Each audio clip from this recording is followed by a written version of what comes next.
Alright. It's recording. Please start recording now. Yes. Yeah, just cut it off. Just. Yeah, you can do that. Yeah. Go. Alright.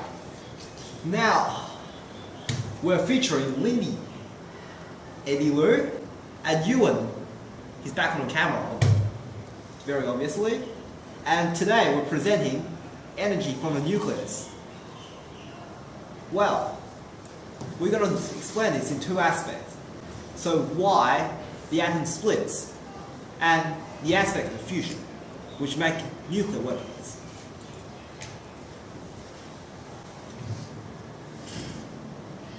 Well, there are two type forces inside of an atom, which is the electrostatic force, the strong nuclear force. The electrostatic force is responsible for the repulsion between protons. Thus, the atom came apart. The strong nuclear force is responsible for holding the atom together, and this force is created by the neutrons, which is located here and here. Yep. And now we can see that strong nuclear force have a range, have a radius. However, when an atom size is smaller than the radius of the strong nuclear force, it's stable. However, when you have an atom that's bigger than the strong nuclear force, then it's unstable. Especially, and for atoms to split and come apart, it must have proton on the polarized side. If not, they won't repel.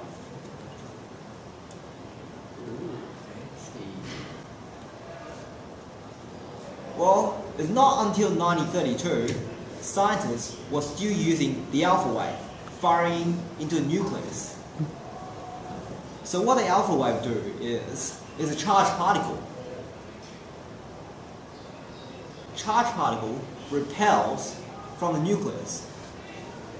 After 1933, it's Chadwick who discovered using a neutron, which have a neutral charge, firing into a positive nucleus. Thus, it won't repel, and which he made successfully, making a big atom unstable. So this is an example of the nuclear fuel, which is uranium 235.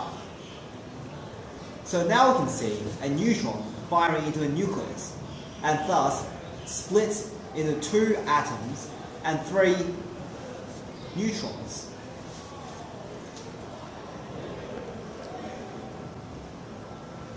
Nuclear fission, they create huge amount of energy.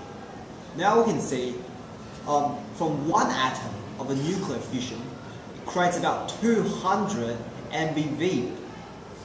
So here's the equation. So energy equals mass times speed of the light squared. Uranium-235 is most likely to go under fusion than uranium-238. Uranium-238 is what we find in our Earth, and uranium-235 is radioactive. Thus, it's less likely to find a pure form of uranium-235. There is a form of making uranium-238 into uranium-235, and that's called the purifying.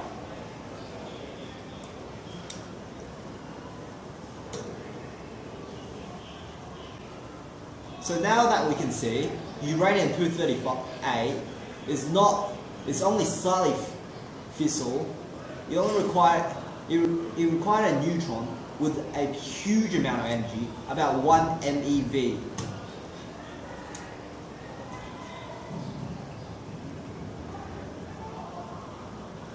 So plutonium, the 239, is just a fissile the same as uranium, similar for the word, as uranium-235. Uranium-239 require fast neutron to bring about nuclear fission.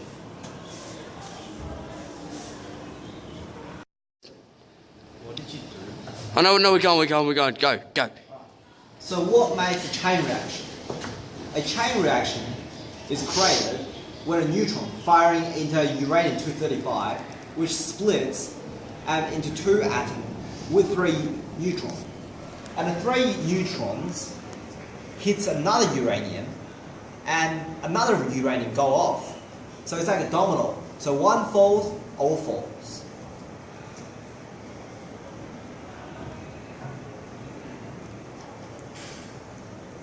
And from this picture, we can see how rare uranium-235 is. Because it's radioactive, it doesn't exist as a pure substance, whereas uranium-238 is more likely to find in our Earth.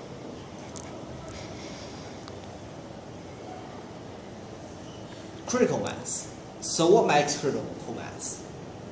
Well, there are, so the shape of a nuclear fuel is important for explosive ability. So when you have it in the shape of rectangle, it's unlikely to explode than in the shape of sphere. So when it's in the shape of rectangle, the excess neutron from the reaction, it just goes off in all directions. So it just goes off here, here, and here. Whereas we have a sphere, the excess neutron, it goes inside. So very few neutron goes off. That's the end. Thank you, Edward, Jörn, and Ned.